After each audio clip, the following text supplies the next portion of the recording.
쫓을 것 그리고 쫓을 것 이라는 제목으로 함께 은혜를 나누겠습니다. 자, 말이 조금 이상한데 제가 뭐냐면 13절 보시면 13절 형제들아 나는 아직 내가 잡은 줄로 여기지 아니하고 오직 한 일 즉 뒤에 있는 것은 이제 잊어버리고 앞에 있는 것은 잡으려고 이렇게 됩니다. 또는 12절 내가 이미 얻었다 함도 아니요 온전히 이루었다 함도 아니라 오직 내가 그리스도 예수께 잡힌 바 된 그것을 잡으려고 쫓아간다. 그러니까 오늘 바울이 이야기한 거는 쫓아가는 게 있고 잊어버리는 게 있다. 그러니까 잊어버리는 게 있고 쫓아가는 게 있어요. 그래서 무엇을 잊어버리려고 무엇을 쫓아갈 것인가 거기에 대해서 함께 은혜를 나누겠습니다. 우리 세상에 살다 보면 잊어버리고 싶은 것들이 많죠. 대부분이 이렇게 안 좋았던 것들, 뭔가 이렇게 괴로웠던 것들, 슬픈 것들, 힘들었던 것들 이런 것들을 전부 이렇게 자꾸 이렇게 잊어버리고 싶어 해요.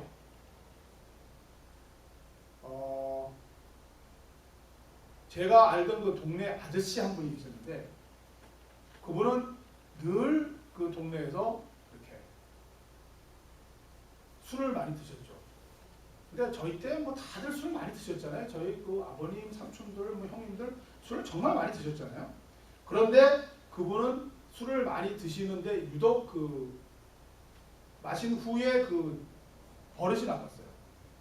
그래서 이렇게 소리 지르고 뭐 노래하는 것 정도는 우리 한국 사회에서 요즘은 어떤지 모르지만 저희 때야 다들 그냥 이렇게 사람이 나쁜 게 아니라 술이 나쁜 거지 하면서 이렇게 다 넘어갔는데 그분은 행패를 많이 부렸어요.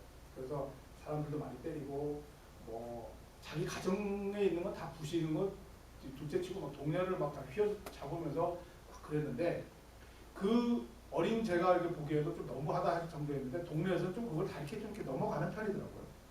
근데 나중에 좀 나이 들어서 알게 됐는데 그분이 그 월남 참전 용사였어요. 월남전에 가서 보통 그때는 그 월남전이나 그 6.25 끝나고 나서 이렇게 다치신 분들이 많잖아요. 그래서 상위 용사 이런 식으로 많이 표현을 했었는데 월남 가서 다치신 것도 아니고 겉은 멀쩡하신데 왜 그러신가 했더니 그때의 그 자기 그 전우들이 죽어가는 모습이라든가 너무 비참한 광경들을 너무 많이 본 거예요. 그리고 아마 자기가 굳이 이야기는 안 하지만 그 자기가 굉장히 잔혹한 짓도 그 단체의 움직임 속에 또는 어떤 그 상관의 어떤 명령에 의해서 어쩔 수 없이 이렇게 잔인한 짓도 많이 하셨던 것 같아요. 어떤 들리는 말이에요. 그러니까 너무 많은 것을 보고 행하고 그러니까 그 후유증이 너무 남아갖고 그냥 괴로우니까 술밖에 못 드시는 거고 술 드시면 이상하게 그 잔인하게 잔혹하게 행태가 나오더라고요. 그 제가 그 동네를 떠날 때까지도 그분은 계속 그러셨어요. 그리고 서서히 그 폐인이 돼가는 모습을 이렇게 보면서 이렇게 저는 떠나왔는데 그분은 뭐겠어요? 그 옛날에 그 월남전에 참전했었던 그것들을 잊으려고 어떻게든 잊어보려고 막 술을 드시고 막 그랬는데 그게 안 잊혀지고 그것이 이상한 것으로 나옵니다. 주위에 그런 기억들이 많죠. 첫사랑을 못 잊어서 힘들어하는 우리 친구들도 있고 또 그런 어떤 아팠던 기억을 자꾸 이렇게 잊어버리고 싶어 하는데 잊지 못하는 그런 경우도 있고 하여튼 뭔가를 자꾸 이렇게 잊어버리고 싶어 해요. 그런데 나쁜 것만 괴로운 것만 잊지 못하는 게 아니에요. 그 좋았던 것도 또 잊지 못하려고 해요. 그 자기의 과거에 화려했던 것, 자기의 그 과거에 아름다웠던 것, 자기의 어떤 그 과거의 그것을 자꾸 그리워하고 그것을 자꾸 어떻게 돌아갔으면 하고 어떻게 하면 그것을 되찾아보고 회복시키고 싶어하는 분들이 상당히 또 많죠. 세상에서. 친구 중에 한 명이 그 집이 좀 컸어요. 그래서 이렇게 보면은 집이 좀 잘 살고 또 집이 좀 다른 집하고 좀 다른 게 들어가 보면 그 옛날 것들이 꽉 차 있었어요. 옛날 것들이. 근데 제가 기억나는 게 보면은 승정원 일기라는 거야. 그 승정원 일기라는 그 책이 있는데 그건 뭐냐면 그 옛날에 여러분 드라마나 영화 같은 거 보시면 임금이 이렇게 이야기하거나 이렇게 어전 회의 같은 걸 하면 옆에 이렇게 사람이 이렇게 붓으로 막 적잖아요. 오늘날로 치면 국회의사당에서 이렇게 의사 진행을 하면 이렇게 속기사가 막 모든 걸 다 적잖아요. 그런 식으로 옛날에 임금이 무슨 말을 했는데 임금의 말 한마디 한마디를 다 적는 사람이 있어요. 그거를 전부 다 편찬해서 써낸 책이 승정원 일기예요. 여러분 어느 정도인지 모르죠. 저는 그런 게 있는 건지도 몰랐거든요. 근데 그 집에는 승정원 일기가 수십 권이 그 서고에 쫙 꽂혀 있어요. 그러니까 이조 시대 때 그 임금이 한 말 하나하나를 다 적어놨으니 얼마나 방대한 분량이겠냐고. 그것이 쫙 서고에 꽂혀 있어요. 그래서 그게 왜 꽂혀 있는지 모르겠는데 어느 날 그 친구가 그 승정원 일기 중에 몇 권을 딱 꺼내더라고요. 꺼내면서 이렇게 딱 보니까 거기에 이렇게 빨간 줄로 쫙 쳐져 있는 길이 있어요. 그게다 뭐냐면 자기의 증조할아버지, 고조할아버지가 한 말이라는 거예요. 그 말인즉슨 뭐예요? 증조할아버지나 고조할아버지는 그 어전회의, 임금하고 같이 회의를 할 정도로 고관 대장이었다 이거죠. 그러니까 그거를 다 기록해 두고 있었어요. 그리고 그 친구의 아버님은 이렇게 자꾸 그 옛날 자기 그 고조할아버지인지 그 아버님에는 증조할아버지 정도 되겠죠. 그 할아버지의 그 업적을 찾아서 계속 이렇게 자료를 발굴하고 그 자료를 발굴한 걸 어디다 발표하고 또 옛날에 잃었던 재산들을 찾기 위해서 소송하고 계속 찾아다니고 심지어 일본까지 가고 막 그랬던 걸로 제가 기억이 나요. 그분은 뭐예요? 과거에 좋았었던, 과거에 부유하고 권세가 높았었던 그 시절을 회복하고자 하는 거죠. 그러니까 세상은 자기의 아팠던 것을 잊으려고 해요. 자기의 괴로웠던 점을 자꾸 잊고 싶어 해요. 또는 자기의 좋았던 점, 자기의 부유했던 점, 자기의 강했던 점, 그거를 자꾸 찾고 싶어 해요. 세상은 그렇죠. 괴롭고, 그러니까 한마디로 나쁜 것은 잊고 싶어 하고 좋았던 것은 찾고 싶어 해요. 그런데 오늘 성경에서 말씀하시는 특히 이 바울이 이야기하는 거는 뭐냐면 모든 것을 다 잊어버리라는 거예요. 아까 세상에서 얘기했던 좋은 것, 나쁜 것 이런 게 아니라 좋았던, 나빴던 과거의 것은 다 잊으라는 거예요. 이게 다른 점이에요. 그래서 오늘 읽은 말씀을 잠깐 분석을 해보면 우리가 잊어버려야 될 것 뭐냐면 이미 얻었다 함도 아니요 온전히 이루었다 함도 아니라. 이게 뭐예요? 영어는 여기 있는데 내가 뭔가 이렇게 얻은 거예요. 우리가 살다 보면 우리 나름대로 개인의 역사, 아까 그 증조할아버지, 고조할아버지가 아니더라도 내 개인의 역사 중에서도 좋았던 시절이 있잖아요. 내가 조금 더 뭐 사업에 성공했던 시절이 있고 내가 좀 더 평안했던 시절이 있고 참 그때 행복했던 시절이 있었잖아요. 그런 것들 말이에요. 내가 이미 얻었던 것들, 내가 이미 이루었던 것들, 성취했었던 것들, 그런 것들도 꽤 좋은 건데도 다 잊으라는 거예요. 그리고 바울이 그랬다는 거예요. 바울은 이 글을 쓴 시점에 이미 굉장한 업적을 만들어낸 사람이에요. 그쪽 아시아 지중해 지역을 중심으로 해서 소아시아나 그쪽으로 해서 굉장히 많은 곳을 하면서 교회도 개척을 많이 하고 성도들도 많이 만들어내고 굉장한 역사를 이루었지만 그 모든 것도 자기는 다 잊어버린다 이거예요. 내가 이미 얻었담도 아니고 온전히 이뤘담도 아니라 그거는 다 잊어버린다. 형제들아 나는 아직 내가 잡은 줄로 여기지 아니하고 오직 한 일, 즉 뒤에 있는 것. 자기가 지금까지 했잖아요. 그건 과거잖아요. 그건 전부 다 잊어버립니다. 그걸 잊어버리라는 거예요. 그러면 바울은 무엇을 쫓아야 되느냐? 표대를 향하여 그리스도 예수 안에서 하나님이 위에서 부르신 부름의 상을 위하여 달려가는 거예요. 하나님께서 자기를 위해 예비하신 그 상을 목표로 잡아서 달려가는 거예요.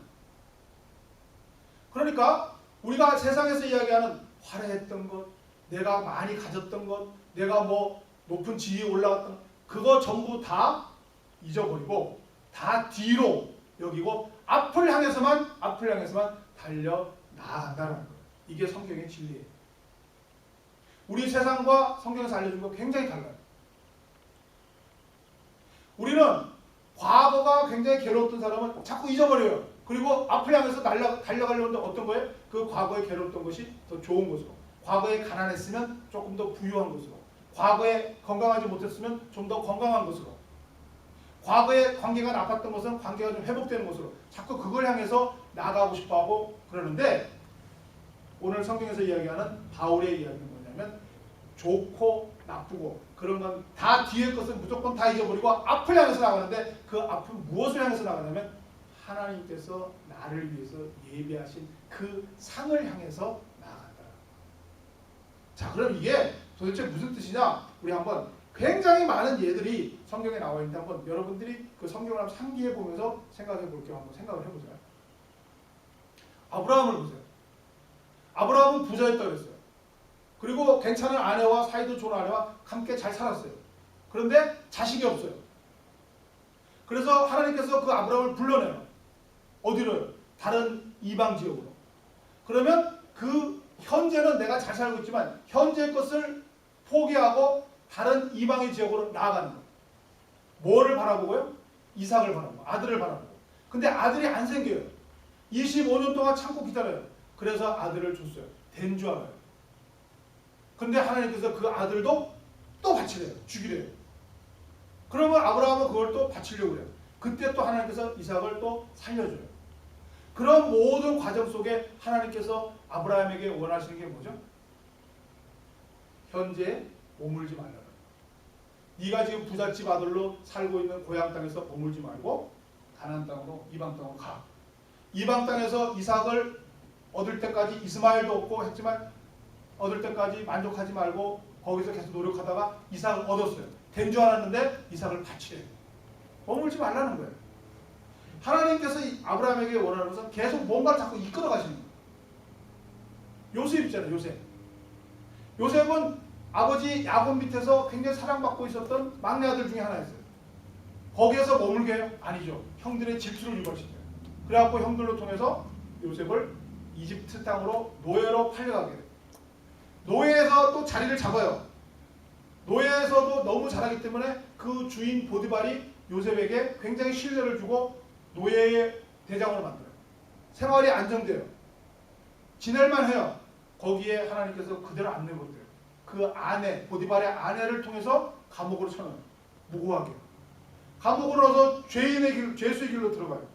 죄수의 길로 들어가서도 요셉은 워낙 적응력이 뛰어나고 워낙 유능한 사람이니까 거기서 또 자리를 잡아요.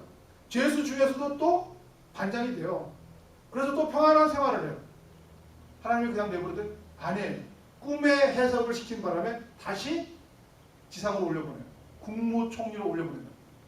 그래서 애굽의 국무총리가 돼요. 애굽의 국무총리로서 그거로 그치나요? 아니죠. 거기에서 다시 부모들도 데리고 오게 하고 형제들도 데리고 오게 하고 계속 끌어나가요. 하나님께서 무엇을 가르치나요? 머물지 않게 하십니다. 신약으로 나오면 베드로죠. 베드로는 그물 깊던 사람 아니에요. 그물을 깃고 있었어요. 주님께서 베드로도 뭐하냐 그랬더니 그물을 깃고 있습니다. 나랑 고기 잡으러 가자. 주님, 아니 선생님, 저는 어제 밤새도록 고기를 잡았습니다. 저는 이 갈릴리 바다에서 잔뼈가 굵은 어린 시절부터 잔뼈가 굵은 유능한 어부입니다. 전문가입니다. 그랬던 내가 밤새도록 갈릴리 바닷가를 거닐었는데 아니, 고기를 잡았는데 한 마리도 못 잡았습니다. 당신은 목수잖아요. 근데 당신은 바다도 모르는 사람이 어떻게 지금 밤새도록 허탕을 친 나에게 또 나가서 고기를 잡자고 그러니까 가자. 갔어요. 깊은 곳에 그물을 던져요. 던지니까 뭐예요? 잡혔잖아요. 왜 그렇게 베드로의 능력과 베드로의 경험을 깨뜨리면서 그 예수님이 다시 끌고 나가서 깊은 곳에 그물을 던지라고 했을까요? 고기를 더 잡게 해갖고 어부의 유능한 어부 만들게 해요? 아니잖아요. 베드로에게 충격을 가한 거죠. 무슨 충격이에요? 베드로가 어부 생활 더 이상 못하게 해요. 어디로 끌어요? 자기 제자를 끄는 거예요. 만약에 깊은 곳에 그물을 던져 그물이 찢어질 정도로 고기를 많이 잡는 그 기적이 없었다면 베드로는 여전히 어부로 있었기 때문에 그 기적을 통해서 베드로를 그 생활로부터 끌어내는 거예요. 당신의 제자로 만들어내는 거예요. 그리고 나서 여러분이 알다시피 구약에서 베드로는 수많은 시행착오를 겪어요. 예수님을 3번 부인하기도 하고 여기 저기 예수님의 그 발을 씻어줄 때 자기 발을 못 씻긴다 하고 수많은 시행착오를 겪으면서 그러다가 결국 예수님이 십자가에 못 박힐 때 도망까지 가잖아요. 그러다가 나중에 뭐가 돼요? 예수님의 참다운 제자가 되는 거예요. 그 베드로의 인생도 보시면 주님께서 한 자리에 머물지 않게 하시는 거예요. 여러분이 지금 생각나시는 어느 누구든 한번 다 생각을 해보세요. 모든 인물들은, 성경에 나오는 모든 인물들은 한 사람도 빠짐없이 다 그 자리에 머물지 않게 하십니다. 하물며 다윗까지도. 다윗은 무엇을 통해서 하나님이 움직여요? 범죄를 통해서 움직여요. 그 훌륭하고 그 하나님의 마음에 정말 들었던 다윗까지도 밧세바 간음하고 밧세바의 남편 우리아를 살인하게 만드는 그 죄를 통해서, 그 다음에 일어나고 있는 그 가족 간의 그 수많은 비극들을 통해서 다윗을 어떻게 해요? 움직여요. 어디로요? 하나님 곁으로 움직이게 합니다. 성경에 나오는 모든 하나님의 사람들은 다 한 자리에 머물지 않게 하고 하나님께서 이동시켜요. 어디로 이동시켜요? 결국은 전부 하나님의 부르심의 상을, 하나님의 상을 향해서 이끌어가는 게 성경의 진리입니다. 우리 사람들은 나의 괴로움을 잊고 기쁨으로, 나의 가난함을 잊어버리고 부유함으로, 나의 약함을 잊어버리고 나의 강함으로, 하지만 하나님께서 원하시는 모든 성경의 인물들은 하나님의 상, 하나님이 마련하신 그 부름의 상을 향해서 나아가는 거예요. 그 상이 아브라함에게는 나중에 자식들도 많고 부자가 되는 상이었고, 베드로와 같은 사람의 상에는 예수님의 참다운 제자가 된 다음에 순교의 상이 있었고, 바울도 이런 깨달음 속에 이런 말을 했지만 결국은 로마에서 순교당해요. 반면에 요셉같이 국무총리가 돼서 큰 영광을 누리다가 가는 사람도 있어요. 그러니까 그 결과는 우리가 세상에서 말하는 부유함도 있고 또는 가난함도 있어요. 건강함도 있고 나약함도 있어요. 안락함도 있고 또는 괴로움도 있어요. 중요한 건 뭐냐면 그런 세상의 기준이 아니라 하나님의 기준, 하나님의 부름의 상이 있다. 그 상을 향해서 하나님께서 우리를 늘 인도하시고 늘 이끌어 가신다. 이것을 깨달은 바울이 오늘처럼 이야기를 하는 것이고, 그것이 곧 부활의 원리다라고 합니다. 예수님께서 이것을 예로 들어주신 게 뭐죠? 그 수많은 예가 다 이 예예요. 예를 들면 그 가난한 자에게, 아니 가장 약한 자에게 하는 것이 곧 나에게 하는 것이다 라는 것도 뭘까요? 내가 살아가고 있는데 누군가 옷을 안 입고 있는 불행한 사람이 있다 이거예요. 내 눈앞에 나타났다 이거예요. 지나가요. 근데 어떤 사람은 거기에 옷을 한 벌 주든가 물 한 잔을 먹여요. 나중에 주님께서 심판하실 때 이 가장 작은 자에게 한 것이 곧 나에게 한 것은 뭐예요? 내 고정관념으로 이 사람은 주님이 아니다고 지나간 거는 하나님이 용서를 안 하시는 거예요. 그러나 내 고정관념을 깨고 이 가장 작은 자도 주님일 수도 있고 주님의 자녀일 수도 있다라고 내 생각을, 고정을 깨고 자꾸 앞으로 나아가는 자가 결국 축복을 받는다는 거예요. 신랑이 몇 시에 온다라고 내가 고정관념을 가지고 내 등만 갖고 나아가는 건 상을 못 받아요. 그런 고정관념. 거기에 플러스 내가 엑스트라로 여벌의 기름을 더 준비해 가야 되겠다라고 발전적으로 생각하는 사람이 상을 받는다고. 주인이 주는 달란트를 그대로 갖고 땅에 묻어있는 그런 고정은 하나님께 칭찬을 못 받아요. 하나님이 주인이 주시는 그 돈 5달란트와 2달란트를 가지고 내가 멈추지 아니하고 그것으로 계속 노력해서 10달란트를 만들어내고 4달란트를 만들어내는 자가 하나님께 상을 하는 거예요. 이것을 예수님께서는 마태복음 13장에서 얘기 전에 천국의 비유에서 좋은 진주를 구하는 상인이라고. 진주를 구하는 상인이 있어요. 좋은 진주를 구하는 상인이 있어요. 이 사람이 좋은 진주를 구했어요. 마음에 드는 그 진주를 구하기 위해서 그동안 갖고 있었던 모든 돈과 재산을 다 팔아서 좋은 진주를 구했어요. 됐죠?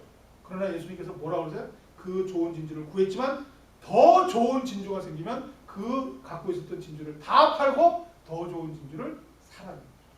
그게 좋은 진주를 구하는 상인의 비유고 이것이 곧 천국이다 그랬습니다. 하나님께서 여러분에게 원하시는 것은 결코 머무름이 아니에요. 멈춤이 아니에요. 바로 바울과 같이 하나님의 상을 향해서 끝까지 달려나.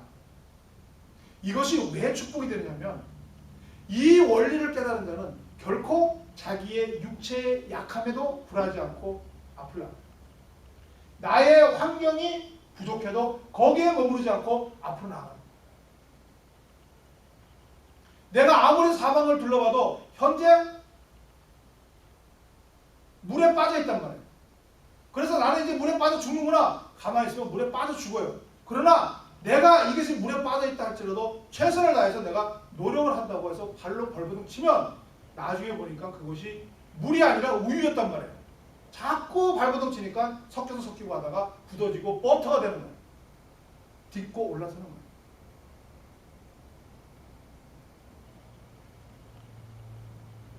하나님께서 아브라함을 왜 100세에 이삭을 주셨을까요? 왜 그 혈기방자하고 힘이 뛰어나고 그 이집트의 왕자로서의 모든 권세와 이집트의 왕자로서의 모든 학문과 전문 지식과 모든 것을 다 갖췄던 모세가 40세 때 쓰지 않았을까요?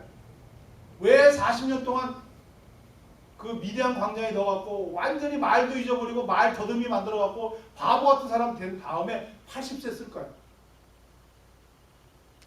바울같이 왜 모든 엘리트 코스를 다 밟고 최고의 지위에 올라가서 앞으로 전도 유망한 오늘날로 치면 판검사 정도 되던 바울을 왜 그때까지 내버렸다. 그때의 다메섹 도상에서 바울을 부를까요?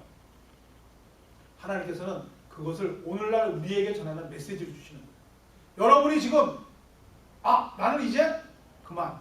나는 이제 됐어. 아니에요. 멈추면 안 돼요. 우리 미국에 지금 살고 있는 한국 분들 중에 그런 분들이 상당히 많죠. 아이들 교육 때문에 미국에 왔다. 아이들 교육 때문에 내가 지금 미국에 산다. 얘만 대학에만 가면 나는 한국에 갈 거다. 얘만 대학에만 가면 뭐 할 거다. 그거 하나님께 합당하지 않은 거예요. 내가 얘를 대학에 마치든 얘가 대학을 마치든 그게 아니라 쉬면 안 돼요. 하나님께서 마련해 주시는 모든 원리는 하나님께서 부르심의 상이 있는 거예요. 그건 내 자녀가 대학 졸업하는 게 부름의 상이 아니에요. 각자에게 주신 하나님의 상입니다. 그걸 제가 옛날에는 할머니의 꿈, 할아버지의 꿈이라고 제가 표현을 했는데 할머니도 꿈이 있고 할아버지도 꿈이 있어요. 하나님이 부르셨던 한에서는 그에게는 꿈입니다. 이것이 바로 축복인 거예요. 오늘 여러분께서 무슨 생각을 하고 계시는지는 모르지만 오늘 바울의 말씀을 통해서 한번 마음을 다시 바꿔보시기 바랍니다. 내가 세우고 있는 나의 계획, 흔히 말하는 retire plan, 내가 생각하고 있는 어떤 은퇴 계획, 내가 생각하고 있던 계획들 오늘 바울의 말씀에 비춰서 다시 바꿔주시기 바랍니다. 우리가 회복할 것, 잊을 것 그게 아니고 내 뒤에 있는 거는 다 있고 하나님께서 나에게 마련하신 그 부름의 상은 기대하고 흥분된 마음으로 내가 비록 60이든 70이든 내가 비록 가난하든 내가 비록 육체가 약하든 어떤 관계든 어떤 형편이든 하나님이 나를 위해서 마련하신 그 부름의 상을 바라보고 기쁨으로 익사이팅함으로 기대함으로 믿음으로 나아가는 것. 그게 축복. 지금 바울은 다시 말씀드리지만 감옥에서 이 글을 쓰는 거예요. 이 빌립보서는 감옥에서 쓰고 있는 거예요. 그러나 이 내용이 어떻게 감옥에 있는 사람이 이런 글을 쓸 수 있을까 할 정도로 힘이 넘쳐 흐르잖아요. 기대가 넘쳐 흐르잖아요. 앞을 향해서 나아간다는 그 의지가 느껴지잖아요. 이것이 바로 하나님이 원하시는 모습입니다.